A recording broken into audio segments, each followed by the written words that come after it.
Delta academy में आप लोगों का स्वागत है।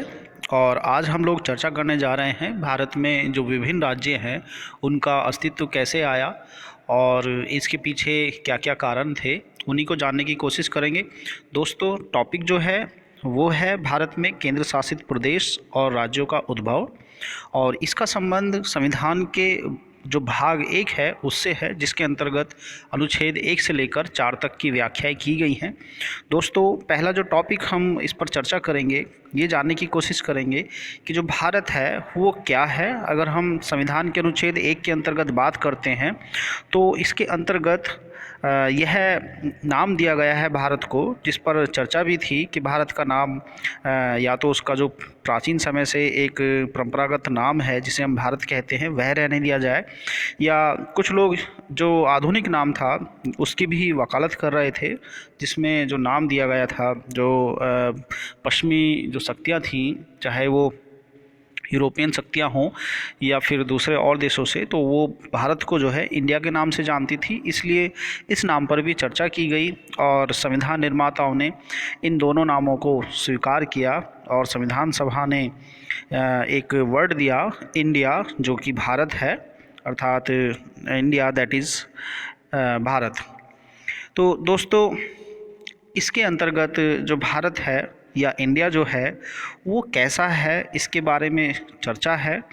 आप लोग जानते होंगे कि जो राज्य हैं दुनिया भर में वो दो रूपों में देखने को मिलते हैं। पहला प्रकार जो है यूनियन है और दूसरा प्रकार यूनाइटेड है, और तीसरा जो प्रकार है वो इंडिपेंडेंट एक टेरिटरी हैं जो एक कंट्री के रूप में दिखती हैं। तो दोस्तों, भारत जो है वो एक यूनियन है, अर्थात इसका जो मतलब है वो राज्यों का संघ है, और ये राज्यों का जो संघ है इस स्टेटमेंट का अलग अलग लोगों ने व्याख्या की है। मैं यहाँ पर बाबा साहब डॉक्टर भीमराव अंबेडकर के अनुसार इस जो स्टेटमेंट है, जो उक्ति है, इसकी व्याख्या करना चाहूँगा। और बाबा साहब ने यह एक व्यवस्था दी या उन्होंने ये घोषणा की कि राज्यों का जो संघ है वह संघीय राज्य के स्थान पर दो कारण हैं कि उसको हमने संघीय राज्य के स्थान पर महत्व दिया है। इसके अंतर्गत पहली जो बात रखी गई थी वह यह था कि जो भारतीय संघ है वो राज्यों के बीच में कोई समझौते का परिणाम नहीं है, जैसा कि अमेरिका देश में हम लोग देखते हैं। अमेरिका में बहुत सारे राज्य हैं जो इंडिपेंडेंट टेरिटरी थी और उनके बीच में एक समझौता हुआ साथ रहने के लिए, जिससे एक अमेरिकी संघ जो है अस्तित्व में आया, और उसको हम इंग्लिश में जो है यूनाइटेड कहते हैं। जबकि भारत जो है राज्यों के बीच में कोई समझौते का परिणाम नहीं है, बल्कि वो शासन और प्रशासनिक दृष्टि से जो है उसको बांटा गया है, और इसीलिए इसे हम राज्यों का संघ कहते हैं।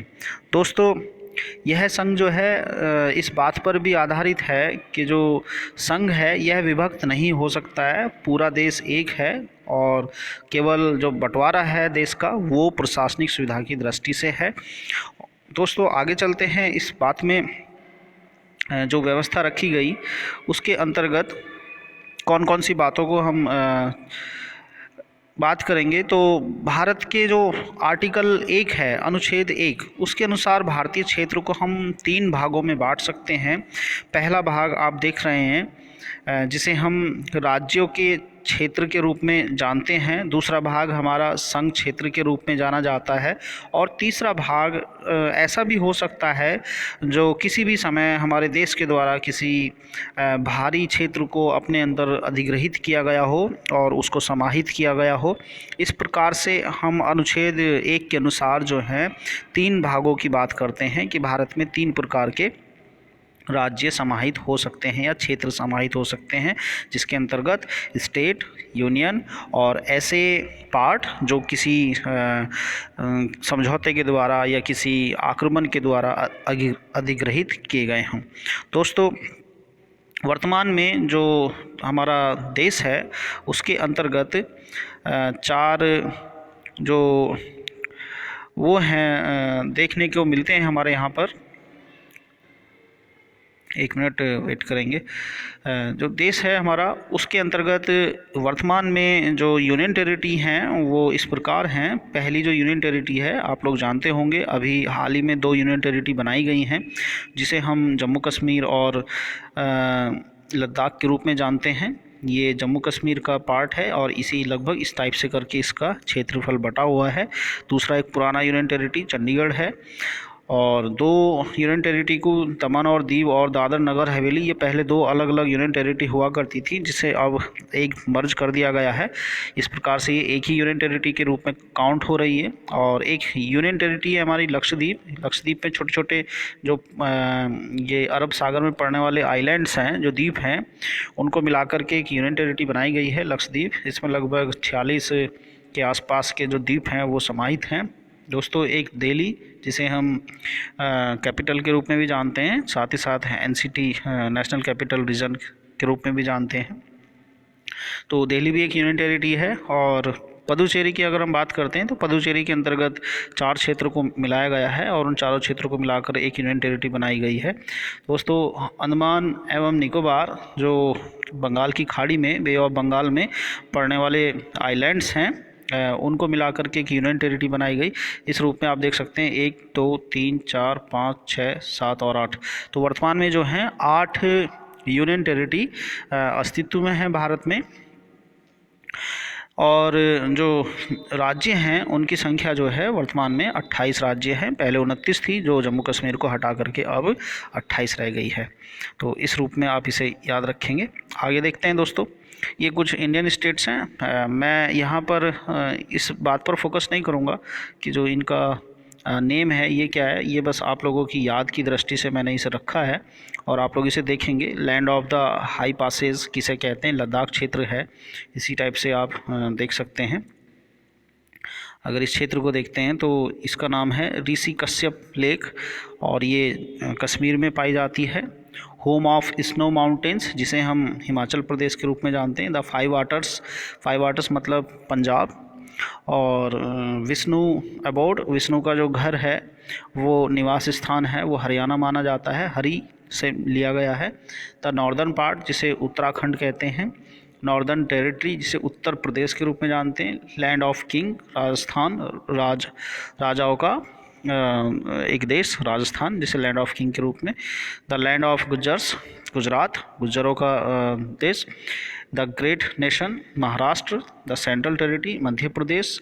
इस टाइप से करके इसके इंग्लिश नेम है, आप याद कर सकते हैं। और वर्तमान में इनकी जो संख्या है वो 28 है। आगे अगर हम बात करेंगे कि भारत जो है उसमें जो अनुच्छेद 2 है उसके अंतर्गत या 3 के अंतर्गत कौन कौन सी बातें रखी गई हैं, साथ साथ हम चौथे अनुच्छेद पर भी चर्चा करेंगे। दोस्तों, अनुच्छेद 2 जो है उसमें संसद को शक्ति दी गई है कि संसद जो है कुछ ऐसी विधि द्वारा, ऐसी शर्तों पर जो वह ठीक समझे, संघ में नए राज्यों का प्रवेश या स्थापना कर सकती है। ऐसा अनुच्छेद 2 की बात है, संसद 2। और इस शक्ति का जो वो प्रयोग करती है वो 2 रूप में कर सकती है। इसके अंतर्गत वो नए राज्यों को संघ में शामिल कर सकती है या फिर जो नए राज्य हैं उनको गठन कर सकती है। पहली शक्ति का जो मतलब है वो यह है कि जो पहले से ही राज्य थे, हम उनको नए राज्यों के रूप में शामिल कर रहे हैं। जबकि दूसरी शक्ति का मतलब ये है कि राज्यों जो अस्तित्व में नहीं थे और उनको हम बना रहे हैं। ये व्यवस्थाएं जो हैं संसद के अंतर्गत रखी गई हैं। नए राज्यों का प्रवेश, अनुच्छेद 2। दोस्तों, अब बात करेंगे अनुच्छेद 3 के अंतर्गत कौन कौन सी बातें समाहित की गई हैं। अभी देखते हैं। तो इसके अंतर्गत जो चर्चाएं हैं,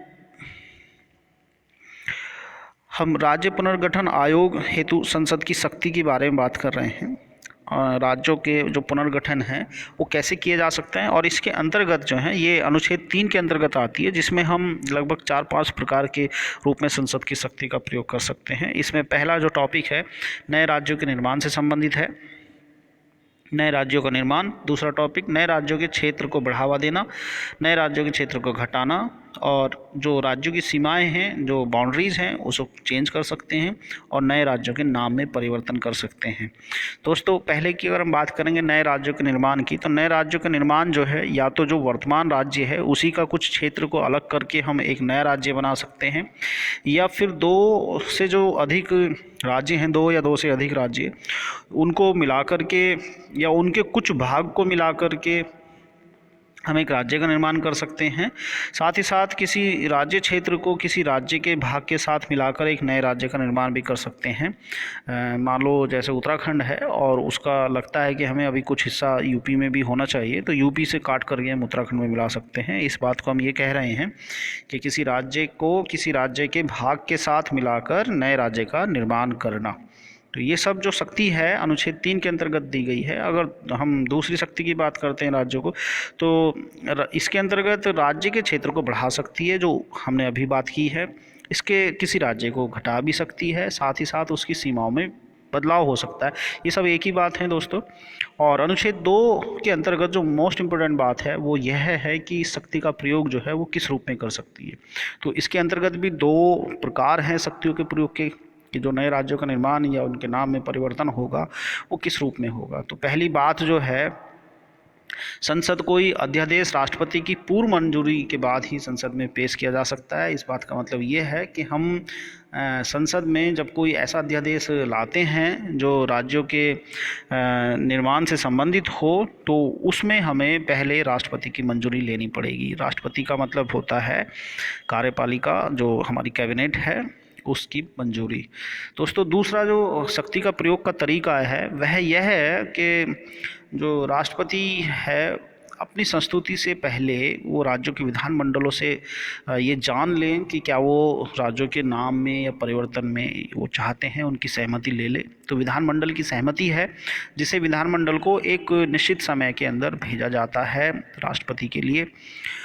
मजे की बात यहाँ पर ये है कि आपको याद भी करना पड़ेगा कि जो राष्ट्रपति है वो राज्य विधानमंडल की बात को मानने के लिए बाध्य नहीं है। एक बार फिर रिपीट कर रहे हैं, जो विधानमंडल ने अपना मत दिया है राज्यों के पुनर्गठन से संबंधित अनुच्छेद 3 के अंतर्गत, उसको राष्ट्रपति माने या ना माने वो बाध्य नहीं है। मत के बात अगर हम करते हैं तो मत का संबंध जो यूनियन टेरिटरीज हैं, जो संघ क्षेत्र हैं, उसके मामले में विधानमंडलों का कोई आवश्यकता नहीं है। संसद जब चाहे, जब उसे लगे, वो अपना इस संदर्भ में कदम उठा सकती है, इसमें वो अपना संशोधन कर सकती है। दोस्तों संविधान जो है संसद को ये अधिकार भी देता है कि वह नए राज्यों को बनाने में और उसके नाम को बदलने में या सीमाओं को परिवर्तन करने में बिना राज्यों की अनुमति के कोई भी कदम उठा सकती है। इस बात का मतलब ये है कि संसद जो है राज्यों के पुनर्गठन से संबंधित एक अंतिम या फिर पूर्ण स्वतंत्र रूप से एक संस्था है जो राज्यों का पुनर्गठन कर सकती है। ये शक्ति जो है संसद के अंदर दी गई है। इस बात को हम ऐसे भी कह सकते हैं कि अगर संसद को भारत के मानचित्र में, जो राजनीतिक मानचित्र है भारत का आंतरिक, ना कि बाउंड्री की बात कर रहे हैं अगर हम, तो उसको संसद को पूरी आज़ादी दी गई है। और इस तरीके का जो संविधान है वो क्षेत्रीय एकता या राज्य के अस्तित्व की गारंटी नहीं दी गई। अर्थात जो हमारी स्टेट हैं वो कोई क्षेत्रीय एकता को रिप्रेजेंट नहीं करते हैं, वो किसी राज्य के अस्तित्व को बात नहीं करते हैं। इसलिए हम ये कह सकते हैं कि भारत जो है वो विभक्त राज्यों का एक अविभाज्य संघ है। भारत एक विभक्त राज्यों का, अलग अलग राज्यों का जो बटे हुए हैं, वो उन सबको मिला करके एक अविभाज्य संघ बनता है। और संघ सरकार राज्य को कभी भी समाप्त कर सकती है, जबकि राज्य सरकार संघ को समाप्त नहीं कर सकते हैं। इस बात का मतलब ये है कि विभक्त राज्य का अविभाज्य संघ है। आपसे ये मेंस के लिए भी क्वेश्चन पूछा जा सकता है कि स्पष्ट कीजिए कि भारत जो है एक विभक्त राज्यों का अविभाज्य संघ है। तो दोस्तों इसके अंतर्गत बहुत मोस्ट इम्पोर्टेंट बात है। जबकि अगर हम अमेरिका की बात करेंगे तो अमेरिका जो है वो अविभाज्य राज्यों का अविभाज्य संघ है। अब हम बात करते हैं अनुच्छेद 4 के अंतर्गत कौन कौन सी बातें दी गई हैं। तो अनुच्छेद 4 में अगर हम देखेंगे तो यहाँ पर नए राज्यों के अभी हम बारे में बात करेंगे। पहले अनुच्छेद 4 की बात करते हैं।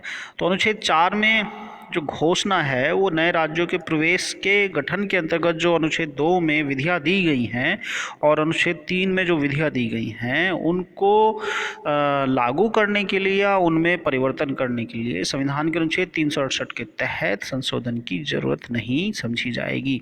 अर्थात अनुच्छेद 2 और 3 के अंतर्गत जो संशोधन किए जा रहे हैं, नामों में परिवर्तन, उनकी सीमाओं में परिवर्तन, वो 368 के तहत नहीं आते हैं, बल्कि एक सामान्य प्रक्रिया के द्वारा राज्यों में हम संशोधन कर सकते हैं, उनके नामों में संशोधन कर सकते हैं। दोस्तों, उच्चतम न्यायालय ने इस संदर्भ में एक बात कही थी कि संसद की जो शक्ति है वो राज्यों की सीमाओं को समाप्त करने की शक्ति है, ना कि भारतीय क्षेत्रों को अन्य देश को देने की। तो संसद अपने किसी भी क्षेत्र को, जो बाउंड्री पर हमारे क्षेत्र हैं, उसको किसी देश को नहीं दे सकती है। यह कार्य अनुच्छेद 368 में संशोधन करके ही कर सकते हैं। अगर हमें अपने देश का कोई भाग किसी दूसरे देश को देना होगा तो हमें 368 के तहत, विधायी प्रक्रिया के तहत, जिसमें हम पहले एक साधारण बहुमत और फिर विशेष बहुमत की व्यवस्थाएं की गई हैं, उसके अंतर्गत संशोधन करके ही कर सकते हैं। और इस तरह जो 90वां संविधान संशोधन अधिनियम 1960 में आया था, उससे पहले हमने बेरूबाड़ी जो क्षेत्र था वो पाकिस्तान को स्थानांतरित कर दिया था। ऐसी व्यवस्थाएं थी इसमें। दोस्तों, अब हम बात करेंगे जो केंद्र शासित प्रदेश हैं और राज्य हैं, उनका उद्भव किस रूप में हुआ है और कैसे कैसे अस्तित्व में आए हैं। तो जैसे ही देश आज़ाद हुआ था तो इसमें बहुत से ऐसे आंदोलन शुरू हो गए जो अपने अपने क्षेत्रों को एक राज्य के रूप में अलग से डिमांड कर रहे थे। दोस्तों, अब तब देश एकदम नया बना था और उसके सामने और बहुत सारी समस्याएं थी। सबसे पहली समस्या शासन और प्रशासन को स्थापित करने की थी, उसको चलाने की तो बात की बात दिखते।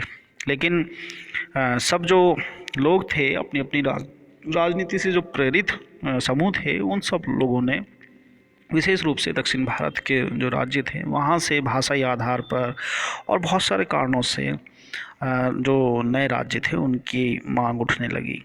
दोस्तों, आपको पता होगा जो स्वतंत्र भारत था, जिसमें 552 रियासतें थीं और ये भारत की भौगोलिक सीमा के अंतर्गत थी। इन 552 रियासतों में 549 भारत में शामिल हो गई, 549, जबकि जो 3 रियासतें थीं जिसमें हैदराबाद, जूनागढ़ और जम्मू कश्मीर, इन्होंने भारत से शामिल होने को इनकार कर दिया था। हालांकि हैदराबाद को पुलिस कार्रवाई के द्वारा और जूनागढ़ को जनमत यानी कि रेफरेंडम के द्वारा भारत में मिला लिया गया, जबकि कश्मीर को जो वाइट पेपर था भारत का, उस पर साइन के द्वारा वो भारत का एक हिस्सा बन पाया। दोस्तों, जब देश आज़ाद हुआ तो उस समय पर भारत को 4 भागों में ABCD के रूप में रखा गया था। हम इस पर चर्चा नहीं कर रहे हैं, आप खुद से भी तैयार कर सकते हैं।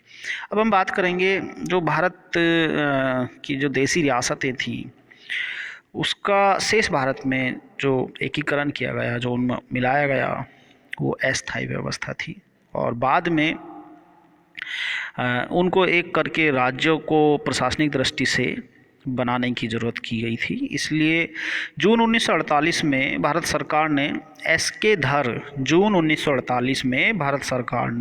धर की अध्यक्षता में एक भाषाई प्रांत आयोग की स्थापना की थी। भाषाई प्रांत आयोग, आप इसे याद करके रखेंगे।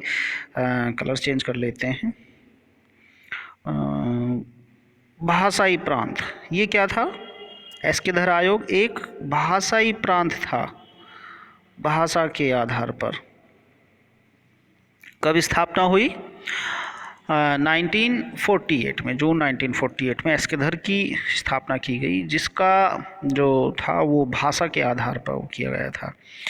और इसने अपनी रिपोर्ट जल्दी पेश कर दी, 6 महीने में लगभग इसने अपनी रिपोर्ट पेश की। और राज्यों का पुनर्गठन भाषाई कारकों की बजाय प्रशासनिक सुविधा के अनुसार होना चाहिए। इसके द्वारा जो मांग, जो सिफारिश की गई थी वो ये थी कि राज्यों का हम भाषा के आधार पर बंटवारा नहीं कर सकते हैं, बल्कि उनको प्रशासनिक सुविधा के अनुसार बांटना चाहिए।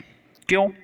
क्योंकि भारत में बहुत सी भाषाएं बोली जाती थी, अगर ऐसा कर पाते तो दिक्कत हो जाती। लेकिन एक श्री रामुलु करके थे, पोटी श्री रामुलु, जिन्होंने तेलुगु भाषाई क्षेत्र में, जो मद्रास में मिला हुआ था तेलुगु, मद्रास आजकल तमिलनाडु हम कह सकते हैं, जिसमें तमिल भाषा बोली जाती है, और पुराने समय में तमिल और तेलुगु दोनों एक साथ मिलकर ये एक राज्य था। तो इसमें जो तेलुगु भाषा थी, जो आज आंध्र प्रदेश और तेलंगाना में बोली जाती है, उसको लेकर के भूख हड़ताल शुरू की श्री रामलू ने और एक लंबा विरोध आंदोलन किया जिसमें 56 दिनों की भूख हड़ताल की थी और उसके बाद इनकी डेथ हो गई थी। तो इसको ध्यान में रखते हुए अक्टूबर 1953 में आंध्र प्रदेश जो तेलुगु भाषी क्षेत्र था, वर्तमान में तेलंगाना और आंध्र प्रदेश को सम्मिलित रूप में हम आंध्र प्रदेश के रूप में जान रहे हैं, 1953 के समय ये पहला राज्य था जो भाषाई आधार पर बनाया गया। एपी, आप इसे याद रखेंगे, आंध्र प्रदेश भाषाई आधार पर पुनर्गठित होने वाला पहला राज्य था जिसकी स्थापना 1953 में हुई। 1953 में हुई, तो इसको याद रखेंगे 1953। दोस्तों अब हम बात करेंगे JVP कमेटी। जो JVP, ये 3 नाम थे जिसमें हम जवाहरलाल नेहरू, वल्लभ भाई पटेल और पट्टाभी सीतारमैया शामिल थे। ये जो समिति थी ये कांग्रेस ने बनाई थी जो 1948 में थी, और एक अन्य भाषाई प्रांतीय समिति का रूप इसने लिया जिसमें JVP के रूप में इसे हम कहते हैं, और इसने अपनी रिपोर्ट 1949 में दी। दोस्तों अगर हम बात करेंगे आगे फजल अली आयोग की, तो फजल अली आयोग जो है दिसंबर 1953 में एक 3 सदस्यीय जो राज्य पुनर्गठन आयोग था उसकी अध्यक्षता कर रहे थे फजल अली, और इसमें जो सदस्य थे वो 3 लोग जो थे वो KM पनिक्कर, HN कुंजरू और साथ में फजल अली। ये 3 लोग थे, 3 सदस्य, जिसमें अध्यक्षता फजल अली ने की थी, इसलिए इसे हम फजल अली आयोग के रूप में जानते हैं। और इसने अपनी जो रिपोर्ट दी थी वो 1955 में पेश की थी। इसकी स्थापना 1953 में हुई और रिपोर्ट इसकी 1955 में आई। अगर हम इसकी बात करते हैं तो इसने एक राज्य एक भाषा के सिद्धांत को अस्वीकार कर दिया था, और इसके आधार पर जो 4 बड़े कारक पहचाने गए जिस पर राज्य को अलग किया जा सकता है, उसमें एक था देश की एकता एवं सुरक्षा की हम एक तरीके से संरक्षण करेंगे। भाषा और सांस्कृतिक एकरूपता होनी चाहिए राज्य में, उसको अलग बनाया जाता है जहाँ पर पूरे क्षेत्र में एक भाषा बोली जाती है और उनकी एक सांस्कृतिक एकरूपता हो। तीसरा फाइनेंस के रूप में, इकोनॉमिकल और एडमिनिस्ट्रेटिव के रूप में, जिसे एक साथ रखा जा सकता है, ऐसे क्षेत्रों को भी फजल अली आयोग ने बनाने की बात की। और चौथा जो कारण था वो एक ऐसा था कि लोगों के कल्याण की योजना जो है वो एक साथ लागू हो सके किसी एक क्षेत्र में, तो उन सबको जो एक जैसी भौगोलिक परिस्थिति में रह रहे थे उन सबको एक साथ मिला करके एक नया राज्य बनाया जा सकता है। इस आधार पर 1956 में, जब से 1955 में इसे लागू हुआ, तो इसे 1 नवंबर 1956 को मान लिया गया और राज्य पुनर्गठन आयोग 1956 के अंतर्गत 7वां संविधान संशोधन किया गया और उसमें बहुत सारे राज्यों को मिलाया गया। उसके अंतर्गत सबसे पहला जो राज्य था वो था महाराष्ट्र और गुजरात, नवगठित राज्य। ये हम आंध्र प्रदेश की अगर हम बात करते हैं तो आंध्र प्रदेश में पहला जो राज्य था वो भाषाई आधार पर अलग होने वाला पहला राज्य 1953 में। उसके बाद महाराष्ट्र एवं गुजरात राज्य 1960 में आया, जो फजल अली आयोग की सिफारिशों के आधार पर गठित पहला राज्य था। और इसके अंतर्गत मराठी भाषी लोग जो थे वो गुजराती भाषी लोगों से अलग हुए और गुजरात भारतीय संघ का 15वां राज्य बना। इसे हमने 15वां राज्य बनाया। इसके बाद दादर नगर हवेली 1961 में अस्तित्व में आई, जिसे 10वें संविधान संशोधन द्वारा 1961 में अलग किया गया। और ये स्वतंत्र होने वाला से पहले जो था पुर्तगालियों का शासन था। पुर्तगाली 1960 में भारत से चले गए थे और इस रूप में 1961 में इसकी स्थापना की गई। गोवा, दमन और दीव ये भी पुर्तगालियों के हिस्से थे और इसको 1962 में 12वें संविधान संशोधन द्वारा एक यूनियन टेरिटरी के रूप में अपनाया गया। दोस्तों पुदुचेरी, जिसमें 4 भाग हैं, पुदुचेरी, कराईकल, माहे और यनम। पुदुचेरी में 4 भाग हैं जिसमें पुदुचेरी, कराईकल, माहे और यनम, इनको शामिल करके एक नया संघ शासित प्रदेश बनाया गया जिसे 14वें संविधान संशोधन द्वारा जोड़ा गया था 1962 में। नागालैंड 1953 में जो नागा की पहाड़ियाँ थी और आसाम का कुछ क्षेत्र था, उनको मिला करके एक राज्य बनाया गया और ये नागा आंदोलनकारियों की संतुष्टि के लिए किया गया था। बाद में 16वें राज्य के रूप में इसको मान्यता दी गई। ठीक है। तीसरा नेक्स्ट जो है हरियाणा, चंडीगढ़ और हिमाचल प्रदेश जो थे 1966 में, इनको एक अस्तित्व में लाया गया 1966। और मणिपुर, त्रिपुरा इसी रूप में। इनका ऑर्डर बहुत मोस्ट इम्पोर्टेंट है एग्ज़ाम की दृष्टि से। कई बार क्वेश्चन पूछे गए हैं यूपीएससी में और कई बार जो राज्य पीसीएस हैं उनमें इस टाइप के क्वेश्चन पूछे गए हैं। तो आपको इनका क्रम, इनका ईयर कि कौन कौन से ईयर में ऑर्गेनाइज्ड हुए हैं, इनको ऑर्डरली याद करें ताकि आप आने वाले जो परीक्षा है आपकी जून महीने में, उसमें अच्छे से इस पर काम किया जा सके। इसमें सिक्किम मोस्ट इम्पोर्टेंट है। 35वां संविधान संशोधन कई बार पूछा जा चुका है। और 1974 में वहाँ के लोगों ने ऐसी इच्छा जाहिर की थी अपनी कि भाई हम लोग जो है भारत में मिलना चाहते हैं, और वहाँ पर एक जनमत किया गया और उसके आधार पर इसको भारत का हिस्सा दे दिया गया। दोस्तों, आज की वीडियो आप लोगों को पसंद आई होगी, मुझे उम्मीद है। आप इसी तरीके से डेल्टा एकेडमी के साथ जुड़े रहें और डेल्टा एकेडमी रोज़ नए विषयों पर अपनी वीडियो प्रस्तुत कर रहा है, अपनी क्लासें चला रहा है। आप लोग क्लास के माध्यम से या वीडियो के माध्यम से जुड़े रहें और चैनल को सब्सक्राइब करें। और साथ ही साथ ग्लोबल लॉ कॉलेज में एक हॉस्टल की व्यवस्था है जिसमें खाना, रहना और समय समय पर जो आपकी पढ़ाई में जो समस्याएं आ रही हैं उससे संबंधित भी इसमें एक फैसिलिटी दी जा रही है। अगर आप लोग इच्छुक हैं तो आप डेल्टा एकेडमी में संपर्क कर सकते हैं या कमेंट बॉक्स में हम लोगों को बता सकते हैं। अपना ध्यान रखें, पढ़ाई करते रहें और नई वीडियो के साथ, नए लेक्चर के साथ पुनः मैं आपके साथ उपस्थित होता हूं। तब तक के लिए आप सभी लोगों को मेरा नमस्कार, बाय बाय, टेक केयर।